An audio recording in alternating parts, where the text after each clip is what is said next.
Greetings, Japan fans. In today's show, we are going to be looking at part 2 of our principles of leadership.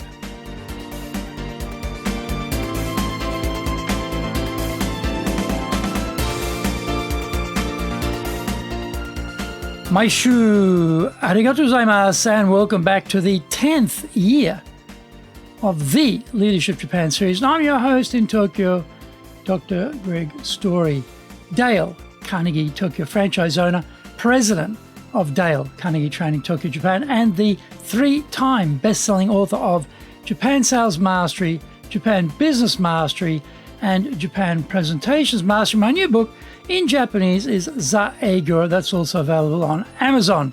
We are broadcasting around the world from Minato-ku in the center of Tokyo, the leadership capital of Japan.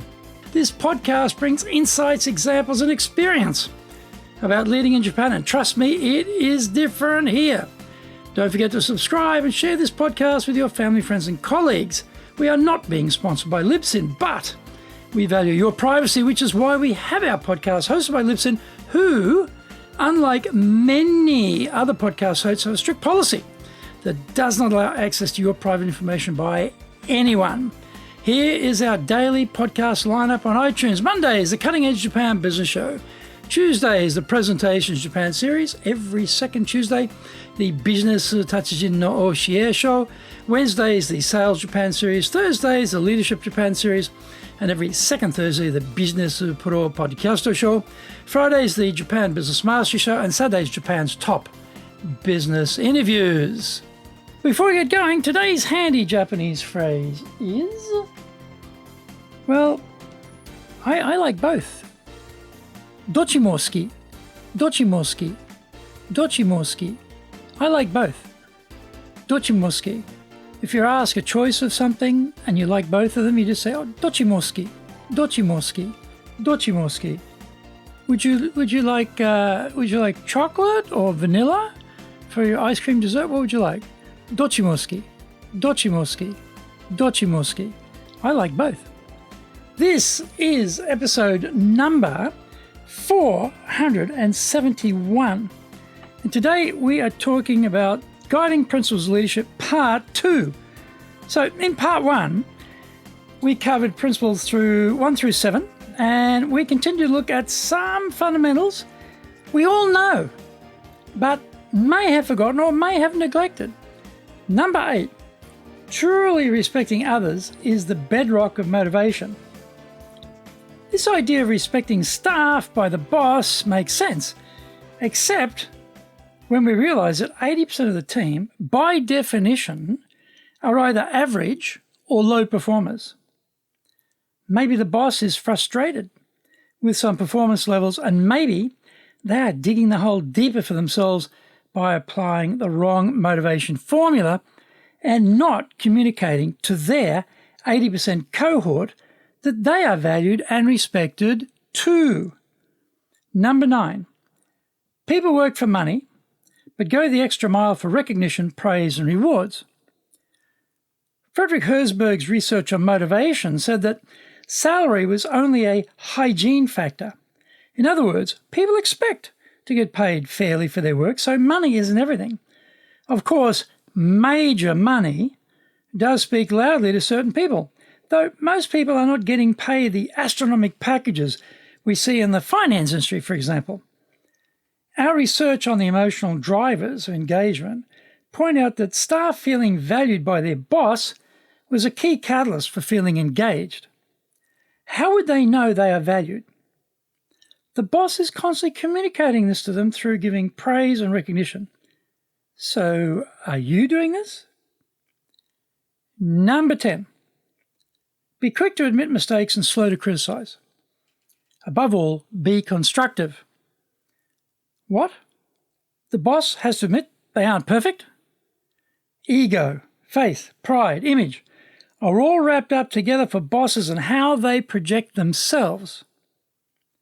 After all, bosses by definition are saying they are superior to their staff. Otherwise, one of them would be the boss instead. So, how do we square this with the boss admitting they have made a mistake? Doesn't this undermine their right to rule, their authority to claim the crown? Bosses who are chronic mistake makers should be replaced. So we are not talking in terms of extremes here. Bosses who have enough self-confidence to admit when they are wrong or have made a mistake will be admired rather than scorned. Once you deny your boss divinity, it makes it easier to accept your staff are not perfect either, and to be more understanding of occasional mistakes. Again, chronic mistake makers need to work at another job because their current one is not the right fit for them. Number 11. Set goals that are clear, challenging, and obtainable. Most of my career, I've been subject to goals which defied any scientific, logical, or understandable rationale. A wet finger being thrust into the breeze seemed to be the methodology of my bosses. Were these unrealistic goals motivating? No. How are the goals being set in your team? Today, I have a spreadsheet which tracks each salesperson from the day they joined us, and I can compare the sales being achieved person by person. This allows me to see some averages and a guide for what my expectations should be for every year of experience selling our solutions. It certainly beats guessing or wishing when setting goals. Find out more. We come back from the break.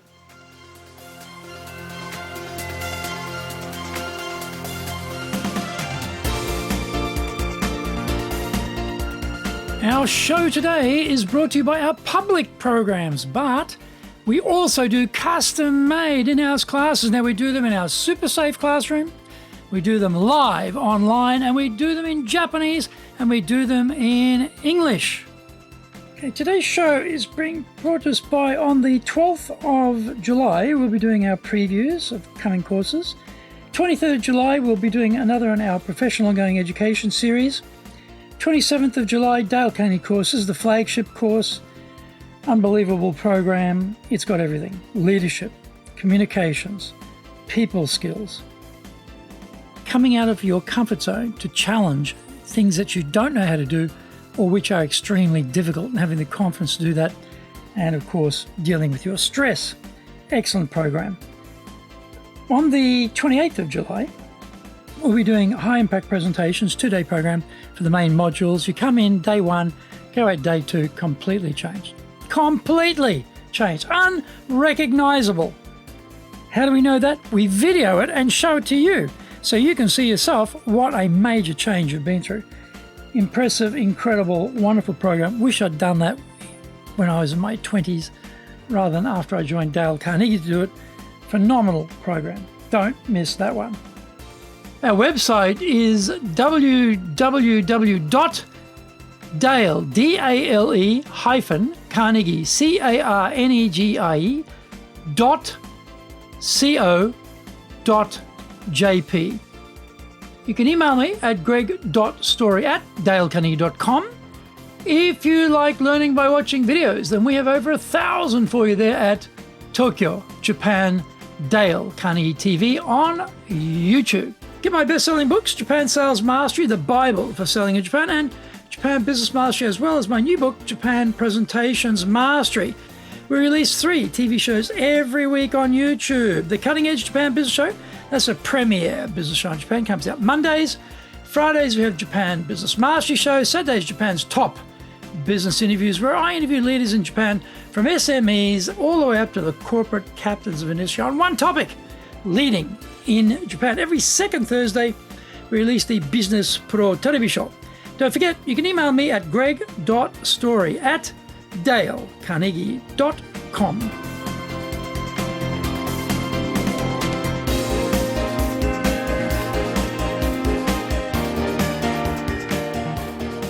Welcome back. Number 12. Leaders never lose their focus. They keep their eyes on the big picture. Do they? Markets, currencies, wars, meltdowns, pandemic nightmares are all able to distract us from the big picture. Staff are rarely showing any interest in the big picture because they are micro-focused on themselves. They want what they want today, and to hell with tomorrow. It takes a lot of good planning, preparation, and guts to keep the focus on the light on the hill when the darkness clouds your vision.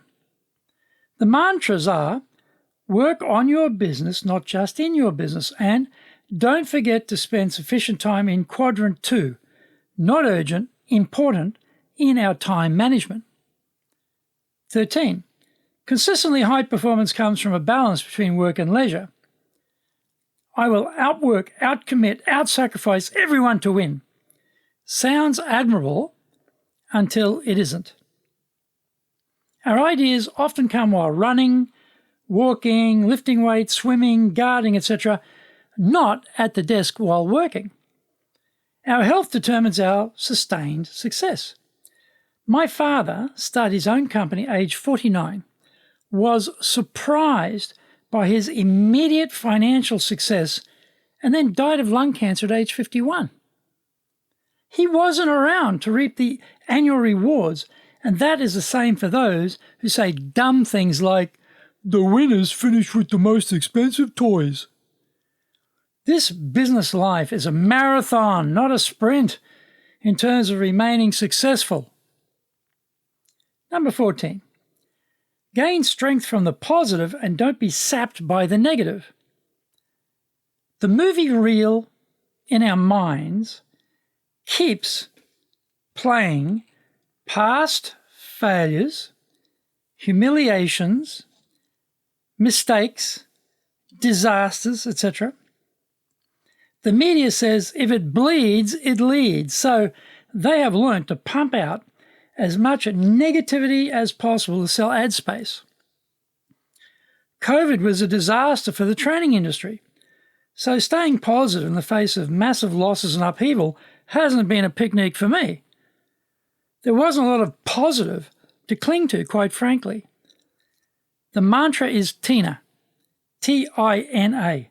There is no alternative, meaning you cannot quit. You have to keep going, to keep fighting until the last breath. If your business has survived the pandemic, despite taking massive flesh wounds, then congratulations. If it didn't, then get back up on the horse and try again. I love this Japanese saying. Nana korobi, ya oki. Nana korobi, ya oki. Fall down 7 times. Get up 8.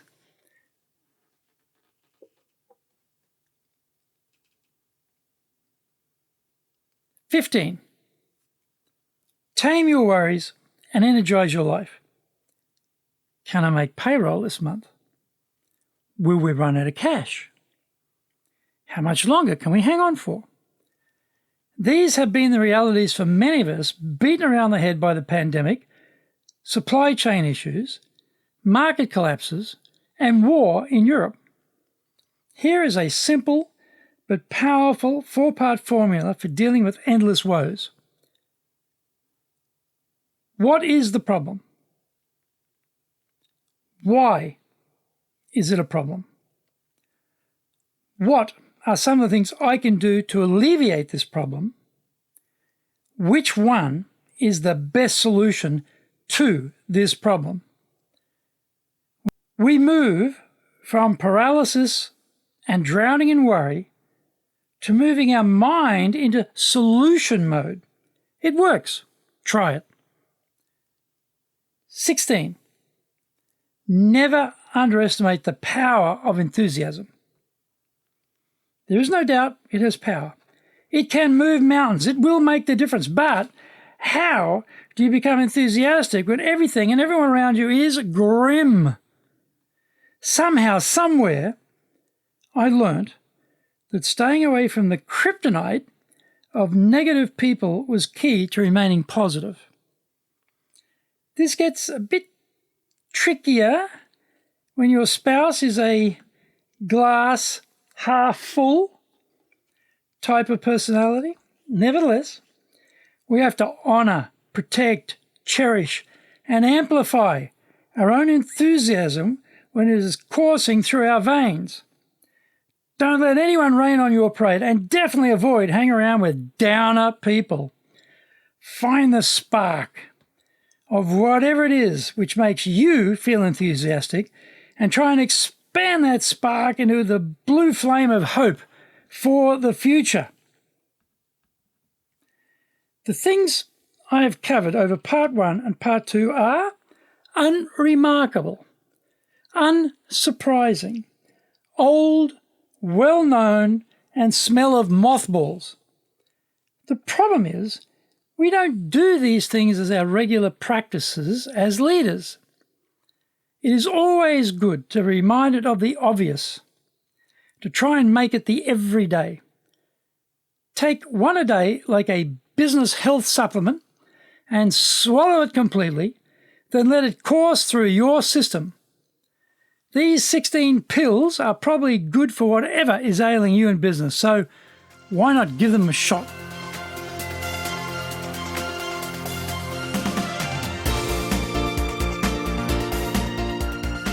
Thank you for joining the Leadership Japan series. If you found the program useful, then share it with your family, friends, and colleagues. Don't forget to subscribe and share this podcast. Take what you found valuable, immediately put into action, because idea application is what makes winners winners.